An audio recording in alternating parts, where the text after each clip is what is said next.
দেখা যাচ্ছে 250 টাকার বিশেষ সুই 100 গুণ বেশি দাম দিয়ে 25,000 টাকায় কেনা হচ্ছে।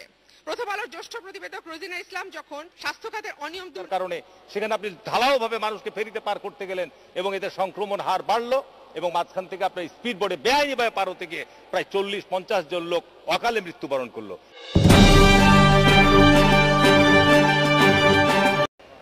বিসমিল্লাহির রহমানির রহিম। আজকে বাজেটের 6,03,000 কোটি টাকা যে বাজেট উপস্থাপন করা হয়েছে, এত বেশি বৈদেশিক ঋণ নির্ভর, এত বেশি আভ্যন্তরীণ নির্ভর, যেটি 50 বছরের ইতিহাসে সর্বোচ্চ মাননীয় স্পিকার। এত ব্যাপক ঋণ নির্ভর বাজেট অতীতে কোনো সরকারের আমলে কোনো বাজেটই হয়নি। মাননীয় স্পিকার, গত 2020-21 অর্থ বছরে যে বাজেট সম্পর্কে এখানে আলোচনা করা হচ্ছে, সেই বাজেটও অবাস্তবায়িত থেকে গেছে মাননীয় স্পিকার। সেখানেও আমরা বলেছিলাম যে করোনাকালীন সময়ে যে বাজেট দেওয়া উচিত ছিল সেটি সরকার দিতে পারে নাই এবং বাস্তবিক অর্থে সরকারের আমি বলবো নীতি এবং ভুল সিদ্ধান্তের কারণে মানুষের জনদুর্ভোগ এবং ভোগান্তি বৃদ্ধি পেয়েছে। আমি সাম্প্রতিক সময়ে যদি উদাহরণ দিই মাননীয় স্পিকার, গত রমজান মাসে থেকে আমাদের লকডাউনের মধ্যে গোটা দেশকে নিয়ে আসা হয়েছিল। ট্রান্সপোর্ট বন্ধ, পরিবহন সমস্ত গাড়ি ঘোড়া বন্ধ, ট্রেন বন্ধ বা বিমান বন্ধ। আমরা ঈদের সময় দেখলাম মানুষের কি দুর্ভোগ। আজকে মানুষ প্রাইভেট গাড়িতে করে, প্রাইভেট রেন্টে গাড়িতে করে যে মানুষটি সামাজিক দূরত্ব বজায় রেখে 500 টাকায় রাজশাহী, ঢাকা থেকে রাজশাহী নবাবগঞ্জ যেতে পারতো, সেই লোককে 3,000-4,000 টাকা করে তাকে খরচ দিতে হয়েছে। আজকে মাননীয় স্পিকার, আপনি এই মাওয়া দিয়ে পার হতে গিয়ে ফেরিতে বন্ধ থাকার, লঞ্চ বন্ধ থাকার কারণে সেখানে আপনি ঢালাওভাবে মানুষকে ফেরিতে পার করতে গেলেন এবং এতে সংক্রমণ হার বাড়লো এবং মাঝখান থেকে আপনার স্পিড বোর্ডে বেআইনিভাবে পার হতে গিয়ে প্রায় 40-50 জন লোক অকালে মৃত্যুবরণ করলো। এগুলো কি সরকারের ব্যর্থতা, অযোগ্যতা নয়? এগুলো সরকারকে দায় নিতে হবে না মাননীয় স্পিকার? আজকে সম্পূরক বাজেটের উপর আলোচনা করতে যাচ্ছেন, আমি আপনাকে অনুরোধ করব সাধারণ বাজেটে বিরোধী দলের সদস্যদেরকে আপনি অবশ্যই বেশি সময় দিবেন, কারণ সরকার তো বাজেট উত্থাপন করেছে। সরকারের এই বাজেটের ভালো মন্দ দিকগুলো আমরাই কথা বলবো মাননীয় স্পিকার। সরকার তো সরকারের পক্ষে আলোচনা গুণগান গাবেই, কিন্তু সরকারের যে বিষয়গুলো রয়েছে আমি আপনার মাধ্যমে পরিষ্কারভাবে জানতে চাই মাননীয়, আজকে আমি সবচাইতে বেশি উদ্বিগ্ন মাননীয় স্পিকার। বর্তমান দ্বিতীয় ঢেউ সারা দেশকে আজকে অস্থির করে তুলেছে। আমার নিজের জেলা রাজশাহী বিভাগ আজকে সবচেয়ে বেশি মারাত্মকভাবে আক্রান্ত। আমের বিরাট মৌসুম, সেখানে আজকে আম চাষিরা ভয়ানকভাবে ক্ষতিগ্রস্ত হচ্ছে মাননীয় স্পিকার। আজকে ভয়ানকভাবে যে ক্ষতিগ্রস্ত হচ্ছে, আমি আজ থেকে যখন ভারতের আপনার এই ভ্যারিয়েন্ট যখন ব্যাপকভাবে ভারতে ছড়িয়ে পড়লো, আমি তৎকালীন সময়ে আমার জেলা প্রশাসনকে বলেছিলাম যে আমাদের বাংলাদেশের দ্বিতীয় বৃহত্তম স্থল বন্দর আপনার চাঁপাইনবাবগঞ্জ সুনাম মসজিদ, তারপরে আপনার যশোরে আপনার সেখানে বেনাপোল, যেখান থেকে প্রচুর পরিমাণ দৈনিক হাজার হাজার ভারতীয় গাড়ি ঢুকছে, তাদের সাথে গাড়ির ড্রাইভার, গাড়ির হেল্পার, তার সহকারী, তারা যত্রতত্র ঘোরাঘুরি করছে। সেখানে যে সিকিউরিটি বা নিরাপত্তা ব্যবস্থা গ্রহণ করা দরকার সেটি সরকার করতে পারে নাই বলে আজকে বাংলাদেশে গোটা এলাকায় ভারতীয় ভাইরাস ছড়িয়ে পড়েছে। এটি একেবারে সত্য মাননীয় স্পিকার। আজকে জানি না, আল্লাহর কাছে সর্বদা রাত দিন প্রার্থনা করছি যে আল্লাহ তুমি আমাদের মানুষকে এই দুর্বিষহ অবস্থা থেকে, ভারত যেভাবে মানুষের লাশ নদীতে ভাসিয়ে দিয়েছে, শ্মশানে পোড়াতে পারেনি, দাফন করতে পারেনি, বাংলাদেশে যেন এই অবস্থা সৃষ্টি না হয়। যে জন্য সরকারকে আমি অনুরোধ করব যে আজকে সারা বিশ্বব্যাপী উন্নত বিশ্বের কাছে স্ট্যাবলিশ যে আজকে ভ্যাকসিন আমাদের দিতে হবে। এই বাজেট উত্থাপন করেছেন মাননীয় মন্ত্রী, কোনো ভ্যাকসিনের সুনির্দিষ্ট গাইডলাইন দিতে পারেন নাই। মানুষ ভ্যাকসিন কবে পাবে? আজকে 1.5 বছর হয়ে গেল আজকে করোনা আক্রান্ত হওয়া, আমরা 2% মানুষকে ভ্যাকসিন দিতে পারি নাই। মাননীয় স্পিকার, আমি দাবি করব যে আগামী কত দ্রুত সময়ের মধ্যে, তার কোন সরকারের সিদ্ধান্ত ভুল ছিল। আজকে কেন শুধু সরকার ওই সময়ে চায়না এসেছিল, রাশিয়া এসেছিল, তাদের ট্রায়াল দিতে চেয়েছিল, আমরা তাদেরকে অনুমতি দিইনি। তাদের যদি ট্রায়ালটি আমরা গ্রহণ করতাম তাহলে তাদের কাছ থেকে আমরা আজকে ভ্যাকসিন পেতাম। ভ্যাকসিন আন্তর্জাতিক রাজনীতির শিকার বাংলাদেশ। আজকে যে কারণেই আজকে আমরা ভ্যাকসিন, চীনের সাথে কথা হচ্ছে, আমরা চীন থেকে ভ্যাকসিন পাবো কিনা এখনো অনিশ্চিত। মাননীয় স্পিকার, আমি আশা করব যে আজকে এই অবস্থা থেকে পরিত্রাণের জন্য আজকে সরকার যথাযথ উদ্যোগ গ্রহণ করবেন এবং অবশ্যই বাজেটে আপনাকে সুনির্দিষ্ট ওই স্বাস্থ্য মন্ত্রণালয়ের সামান্য কিছু অর্থ বরাদ্দ রেখে, এটা দুর্নীতির ডিপো মাননীয় স্পিকার। এই গত 1 বছরে বলতে পারবে না সরকার যে স্বাস্থ্য মন্ত্রণালয়ে যে অর্থ বরাদ্দ করা হয়েছিল এটি জনগণের কোনো কল্যাণে এসছে, জনগণের কোনো সঠিক অর্থে এই কোভিড নিয়ন্ত্রণের কাজে এসছে। সঠিকভাবে সরকারকে ব্যাখ্যা দিতে হবে যে এই বাজেটে করোনাকালীন সময়ের জন্য স্বাস্থ্য মন্ত্রণালয়ের চলমান একটা বরাদ্দ থাকে, কত টাকা আপনি অতিরিক্ত বরাদ্দ দিচ্ছেন করোনার জন্য। আমি দাবি করবো চাঁপাইনবাবগঞ্জ, রাজশাহী, নওগাঁ, নাটোর এসব এলাকায় যেহেতু বাড়ছে, প্রত্যেকটি হাসপাতালে অন্তত পক্ষে 100 বেডের করোনা ইউনিট স্থাপন দ্রুতভাবে করতে হবে সরকারকে, না হলে মানুষ রাস্তায় মারা যাবে মাননীয় স্পিকার। আমি আপনাকে অনুরোধ করব, এবার মাননীয় প্রধানমন্ত্রী আছেন, দ্রুত ব্যবস্থা গ্রহণ করবেন। এখানে বাজেটে টাকা দিন, এখানে স্বাস্থ্য মন্ত্রণালয়ের টাকা বরাদ্দ করলে শুধু হবে না, সক্ষমতা নাই মাননীয় স্পিকার, সক্ষমতা নাই। এখানে ডাক্তাররা একদিকে সরকারি চাকরি করছে, আবার প্রাইভেট হাসপাতাল ক্লিনিক দিয়ে সেখানে নির্ধারিত যে সরকারি দায়িত্ব পালন করার সময় সেই দায়িত্ব পালন না করে তারা বাইরে গিয়ে দায়িত্ব পালন করছে, নিজেদের ব্যবসা প্রতিষ্ঠানে কাজ করছে। এই ক্ষেত্রে স্বাস্থ্য বিভাগকে আমি মনে করি সংস্কারের আওতায় নিয়ে আসতে হবে। এই জন্য সরকারকে স্বাস্থ্য বিভাগ সংস্কারের জন্য মন্ত্রী পরিষদের সদস্য, পার্লামেন্ট মেম্বার, রাজনীতিবিদ, নাগরিক সমাজের প্রতিনিধি নিয়ে কি প্রক্রিয়ায় স্বাস্থ্য বিভাগের বেহালদশা থেকে উত্তরণ ঘটানো যায়, এই উদ্যোগ যদি সরকার না নেন, আমরা 1.5 বছর থেকে বলছি যে স্বাস্থ্য ব্যবস্থার এই পরিবর্তন আনতে হবে, সরকার আমলে নিচ্ছেন না। মাননীয় স্পিকার, আমি মনে করি এই ব্যাপারে সরকার অবশ্যই কার্যকর পদক্ষেপ গ্রহণ নেবেন। আমি মেগা প্রজেক্ট অবশ্যই পদ্মা সেতু হওয়া দরকার, মেট্রো রেল বাস্তবায়ন হওয়া দরকার, কিন্তু মানুষকে আগে বাঁচাতে হবে মাননীয় স্পিকার। মানুষ আগে বাঁচলে আমার সবকিছু থাকবে। মানুষ বাঁচানোর জন্য টাকা সেখানে বরাদ্দ দেন। আপনি সামাজিক নিরাপত্তা খাতে কতটুকু টাকা দিয়েছেন? কোনো বাজেটে সুস্পষ্ট ক্লিয়ারই নাই। আপনি সামাজিক নিরাপত্তার জন্য সুরক্ষা কার্ড চালু করুন, যে আজকে বাংলাদেশে আমি 1 কোটি মানুষকে অন্ততপক্ষে 1000 টাকা করে হলো ওই চোর বাটপারদের মাধ্যমে নয় মাননীয় স্পিকার, সঠিকভাবে এনজিও আছে, সশস্ত্র বাহিনী আছে, তাদের মাধ্যম দিয়ে তালিকা স্বচ্ছ প্রণয়ন করে আপনি সুরক্ষা কার্ডের মাধ্যমে ভারতে পশ্চিমবঙ্গে করেছে। আপনার আমেরিকা ও যুক্তরাজ্য তারা উন্নত বিশ্ব, তারা তাদের সরাসরি তাদের আইডির মাধ্যমে টাকা চলে যাচ্ছে যারা নিম্ন আয়ের মানুষ।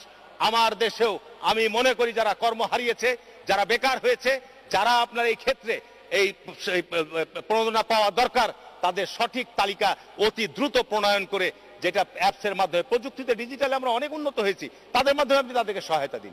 এছাড়া আপনার এই সমস্ত শুধু আলোচনার ভাষণ দিয়ে মানুষ কিন্তু আমার এই বাজেটের বই আর এই বাজেটের আপনার এই সমস্ত মানে বক্তব্য মানুষ আপনি শান্ত আশ্বস্ত করতে পারবেন না। আমি যে কারণে আমি অনুরোধ করবো মাননীয় স্পিকার, যে এখানে আজকে সরকারের এই বিষয়গুলির প্রতি অত্যন্ত দায়িত্বশীল, অত্যন্ত যত্নবান হতে হবে। 2 মিনিট মাননীয় সদস্য। আজকে আমাদের সংবিধানের মৌলিক যে বিষয়গুলো, শিক্ষা, স্বাস্থ্য, খাদ্য, বাসস্থান, এটি মৌলিক অধিকার সরকারকে নিশ্চিত করতে হবে। আমি বাজেটে অবাক হয়েছি, আশ্চর্য হয়েছি, যেখানে আমাদের দক্ষ মানব শক্তি, দক্ষ জনশক্তি গড়ে তোলার জন্য শিক্ষার কোনো বিকল্প নাই, অথচ দেখলাম যে বেসরকারি কলেজ, বেসরকারি বিশ্ববিদ্যালয়ে আপনি 15% ভ্যাট আরোপ করে দিলেন, কর আরোপ করলেন। এটা কথা হলো মাননীয় স্পিকার? আজকে বেসরকারি বিশ্ববিদ্যালয়গুলো যে মানসম্মত বিশ্ববিদ্যালয়, পাবলিক বিশ্ববিদ্যালয়ের চাইতে বেশি ছাত্রছাত্রী পড়ালেখা করে আজকে বেসরকারি বিশ্ববিদ্যালয়গুলোতে, কেন আপনি সেখানে কর আরোপ করবেন? এটা নিয়ে আজকে ব্যাপক সামাজিক যোগাযোগ মাধ্যমে ব্যাপক আলোচনা হচ্ছে। এটি প্রত্যাহার হওয়া উচিত। এগুলো আপনার সাধারণ বাজেটে আমাদেরকে সময় দিবেন, আমরা তার উপর অবশ্যই এই বিষয়গুলো আলোকপাত করব। যেহেতু করোনাকালীন সময় আলোচনার সুযোগ আমাদের কম, কালকে বাজেট পাশ করবেন, হ্যাঁ জয়যুক্ত হয়েছে, হ্যাঁ জয়যুক্ত হয়েছে বলে কালকে আপনি পাশ করে দিবেন। কিন্তু আমি মাননীয় আপনার মাধ্যমে, এখানে মাননীয় সংসদ নেতা রয়েছেন, অর্থমন্ত্রীকে আমি অনুরোধ করব যে সম্পর্ক বাজেটে এখানে মাত্র কয়েকটি মন্ত্রণালয় দেখলাম যে অর্থ বৃদ্ধি করেছেন, এবং অধিকাংশ মন্ত্রণালয়ে অর্থ ব্যয় করতে পারেননি, এবং যেগুলোতে ব্যয় করেছেন সেগুলোর মধ্যে স্বাস্থ্য শুধু একটা বিভাগ আছে, সামাজিক সুরক্ষা বিভাগ, শিক্ষা নাই। এই সমস্ত ক্ষেত্রে আপনার অর্থ বাড়ানোর কোনো রকমের এখানে আপনার প্রস্তাব আসে নাই। আমি অনুরোধ করব যে আগামী যে আমাদের সাধারণ আলোচনায় আমাদেরকে সুযোগ দিবেন বেশি করে বিরোধী দলের সদস্যদেরকে, এবং সত্যিকার অর্থে আমরা চাই যে মানুষ বাঁচানোর বাজেট। এই মাননীয় অর্থমন্ত্রী গতকালকে এখানে বলে গেলেন যে জীবন জীবিকায় প্রাধান্য, আর বাইরে গিয়ে বললেন ব্যবসা বন্ধ। আপনি লকডাউন, সমস্ত ব্যবসা বাণিজ্য বন্ধ, সমস্ত মানুষ আজকে ক্ষুদ্র ব্যবসায়ী বলবে, হাট বাজার, স্থানীয় গ্রামের হাট বাজার পর্যন্ত বন্ধ মাননীয় স্পিকার। আপনি সরকারের আয় কমছে আর আপনি ব্যয় দেখাচ্ছেন 6,03,000 কোটি টাকা। এটা হয় নাকি মাননীয় স্পিকার? এটা গতানুগতিক যে বাজেট, যে আপনি অতীতে যেভাবে বাজেট গত বছর করেছেন, তার আগের বছর করেছেন, ঠিক একই রকম বাজেট এবছর আপনি বাজেট উপস্থাপন করেছেন। আমি আর বক্তব্য বাড়াবো না মাননীয় স্পিকার, আমাকে বক্তব্য রাখার সুযোগ দেওয়ার জন্য, এবং আমি মাননীয় সংসদ থেকে অনুরোধ করব মানুষ বাঁচানোর জন্য। এবং যে ধন্যবাদ মাননীয় সদস্য। প্রিয় সদস্য রুমিন ফারহানা, মহিলা আসন 50-কে তার বক্তব্য রাখার আহ্বান জানাচ্ছি। আপনার সময় 8 মিনিট। অসংখ্য ধন্যবাদ মাননীয় স্পিকার। 2020-21 অর্থ বছরে 5,68,000 কোটি টাকার বাজেট প্রণীত হলেও 11 মাস পরে 30,000 কোটি টাকা কমে দাঁড়িয়েছে 5,38,983 কোটি টাকায়। করোনাকালে দেয়া বাজেটের শিরোনাম ছিল অর্থনৈতিক উত্তরণ, ভবিষ্যৎ পথ পরিক্রমা। এই অর্থনৈতিক উত্তরণ আর ভবিষ্যৎ পথ পরিক্রমা পর্যালোচনা করে দেখা গেল করোনাকালে উন্নয়নের সংজ্ঞা হবার কথা ছিল যে জীবন এবং জীবিকা, এই দুই ক্ষেত্রেই ভীষণভাবে লক্ষ্য পূরণে ব্যর্থ হয়েছে 2020-21 অর্থ বছরের বাজেট। সম্পূরক বাজেটে 19টি মন্ত্রণালয় ও বিভাগে বরাদ্দ বৃদ্ধির যে তালিকা দেওয়া হয়েছে তাতে খুব আশ্চর্যজনকভাবে বাদ পড়েছে করোনাকালে অতি গুরুত্বপূর্ণ মন্ত্রণালয় কৃষি, সমাজ কল্যাণ, শ্রম ও কর্মসংস্থান, খাদ্য, দুর্যোগ ব্যবস্থাপনা ও ত্রাণ, প্রবাসী কল্যাণ ও বৈদেশিক কর্মসংস্থান মন্ত্রণালয়। করোনার মতো এত জরুরি পরিস্থিতিতে কৃষিতে চলতি অর্থ বছরের বাজেট বরাদ্দ একেবারেই অপ্রতুল ছিল মাননীয় স্পিকার। তার উপর সংশোধিত বাজেটে এই বরাদ্দ আরো কমেছে। এর ফলে আমরা দেখেছি খাদ্যশস্যের আমদানি সাম্প্রতিক অতীতে সর্বোচ্চ পর্যায়ে গেছে। মাননীয় স্পিকার, 19টি মন্ত্রণালয়ে বরাদ্দ বৃদ্ধির কথা বলা হলেও দেখা যাচ্ছে চলতি অর্থ বছরের প্রথম 10 মাসে মাত্র 49% এডিপি বাস্তবায়ন হয়েছে। স্বাস্থ্যসেবা বিভাগে বরাদ্দ বাড়লেও বিগত 10 বছরের মধ্যে স্বাস্থ্যসেবার এডিপি বাস্তবায়ন এই বছরই সবচাইতে কম। অর্থ বছরের প্রথম 10 মাসে বরাদ্দের মাত্র 25% ব্যয় করতে পেরেছে স্বাস্থ্যসেবা বিভাগ। অথচ মাননীয় স্পিকার, করোনার সর্বাধিক গুরুত্বপূর্ণ মন্ত্রণালয় ছিল এই স্বাস্থ্য মন্ত্রণালয়। যে মন্ত্রণালয় করোনার মতো এত জরুরি অবস্থাতেও তার বরাদ্দকৃত অর্থ খরচে এত অদক্ষতা দেখিয়েছে, সেই মন্ত্রণালয়ে বরাদ্দ বাড়ানোর অর্থ যে কি সেটা দেশের মানুষ খুব ভালো বোঝে। অকল্পনীয় দামে আমরা দেখেছি বালিশ কিনতে, ওটির পর্দা কিনতে, বই কিনতে, কাঁটা চামচ কিনতে, এবং এখন দেখা যাচ্ছে national institute of neuroscience and হাসপাতালে 250 টাকার বিশেষ সুই 100 গুণ বেশি দাম দিয়ে 25,000 টাকায় কেনা হচ্ছে। মাননীয় স্পিকার, গত বছরে বাজেট প্রণীত হয়েছিল করোনার মধ্যে, কিন্তু তাতে স্বাস্থ্য খাতে তার ন্যূনতম কোনো প্রতিফলন আমরা দেখতে পাইনি। জিডিপির অনুপাতে মাত্র 0.9% বরাদ্দ ছিল স্বাস্থ্য খাতে, যেটা নিয়ে স্বয়ং স্বাস্থ্যমন্ত্রী হতাশা প্রকাশ করেছেন। তিনি বলেছিলেন, এমন অবহেলার মাসুল দিতে হচ্ছে আজকে আমাদেরকে। যদিও বিশ্ব স্বাস্থ্য সংস্থার পরামর্শ অনুযায়ী জাতীয় বাজেটে স্বাস্থ্য খাতে মোট বরাদ্দের 15% এবং জিডিপির কমপক্ষে 5% হওয়া উচিত। দক্ষিণ এশিয়ার দেশগুলোর মধ্যে স্বাস্থ্য খাতে সবচেয়ে কম বরাদ্দ বাংলাদেশে। এদিকে বরাদ্দ যা দেওয়া হয়েছে সেটাও কেন ঠিকঠাক ব্যয় করা গেল না, এই প্রশ্ন আমি রেখে যাচ্ছি। মাননীয় প্রধানমন্ত্রী বারংবার নির্দেশনা দেবার পরেও এখনো দেশের 42টি জেলায় সরকারি পর্যায়ে কোনো আইসিইউ কেন নেই? কেন এখনো রাজশাহী বিভাগে একটা বেডের জন্য মানুষকে 2 দিন ঘুরেও একটা বেড জোগাড় করতে পারে না হাসপাতালে? চিকিৎসা সেবা এখন ব্যবসায় পরিণত হয়েছে মাননীয় স্পিকার। ব্যক্তি খাতে ব্যয় কমার বদলে 67% থেকে বেড়ে দাঁড়িয়েছে 72%। এর ফলে স্বাস্থ্য ব্যয় মেটাতে গিয়ে প্রতি বছর প্রায় 66 লক্ষ মানুষ দারিদ্র্য সীমার নিচে চলে যায়। মাননীয় স্পিকার, এই মহামারীতে টিকা ব্যবস্থাপনায় শুরু থেকে আমরা 9/6 দেখেছি। সব ডিম এক ঝুড়িতে রাখার ফল হয়েছে সেরাম ইনস্টিটিউটের 6 মাসে 3 কোটি ডোজ টিকা দেবার কথা থাকলেও এবং সেই বাবদ মূল্য পরিশোধ করার পরেও টিকা এসেছে মাত্র 70 লাখ ডোজ, আর বেক্সিমকো এর মধ্যে লাভ করে নিয়েছে 38 কোটি টাকা। নিজের ব্যবসায়িক স্বার্থ রক্ষায় বেক্সিমকোর চাপের কারণেই সরকার টিকার বিকল্প উৎসে যেতে পারে নাই, যদিও রাশিয়া এবং চীন বাংলাদেশের সাথে চুক্তি করতে চেয়েছিল। কে বলেছেন আমাদের পররাষ্ট্রমন্ত্রী। এবং তিনি যখন এই কথা বলেন তখন টিকা নিয়ে দীর্ঘদিন থেকে জনগণের যে অভিযোগ থাকে সেটা নিয়ে আর কোনো সন্দেহের অবকাশ থাকে না। টিকা বিক্রি করে সরকারি দলের এক অতি ক্ষমতাশীল ব্যক্তির লাভের জন্য রাষ্ট্রের নাগরিকদের জীবনকে হুমকির মুখে ফেলা হয়েছে মাননীয় স্পিকার। করোনার শুরুতেই মাস্ক, পিপিই, সুরক্ষা সরঞ্জাম, টেস্টের জালিয়াতি, কেনাকাটা, লুটপাটের খবর আমাদের সামনে নিয়মিত এসছে। সাম্প্রতিক সময় ভয়ঙ্কর দুর্নীতির খবর এসছে স্বাস্থ্য খাতে জনবল নিয়োগ নিয়েও। করোনার জন্য জরুরি ভিত্তিতে হেলথ টেকনিশিয়ান নিয়োগে মাথাপিছু 15 থেকে 20 লক্ষ টাকা দুর্নীতির বিভৎস খবর প্রকাশিত হয়েছে প্রথম আলোতে। প্রথম আলোর জ্যেষ্ঠ প্রতিবেদক রোজিনা ইসলাম যখন এখন 1 কোটি দেব, পরে আরো 1 কোটি পাবেন, 350 কোটি টাকার জরুরি কেনাকাটায় অনিয়ম, পড়ে আছে জীবন রক্ষাকারী সামগ্রী, কিটের ঘাটতি নিয়ে 2 রকমের তথ্য, উৎপাদন নয় রাশিয়ার সঙ্গে চুক্তিটি গোপনীয়তার ইত্যাদি শিরোনামে নানা রিপোর্ট করে স্বাস্থ্য খাতের অনিয়ম দুর্নীতি তুলে ধরেছেন, তখন তাকে চরমভাবে হেনস্থার শিকার হতে হয়েছে স্বাস্থ্য মন্ত্রণালয়ে। আমি মানুষের চিন্তা, বাক ও মত প্রকাশের স্বাধীনতা এবং মুক্ত গণমাধ্যমের স্বার্থে প্রথম আলোর জ্যেষ্ঠ সাংবাদিক রোজিনা ইসলামের মামলা প্রত্যাহারের দাবি জানাচ্ছি।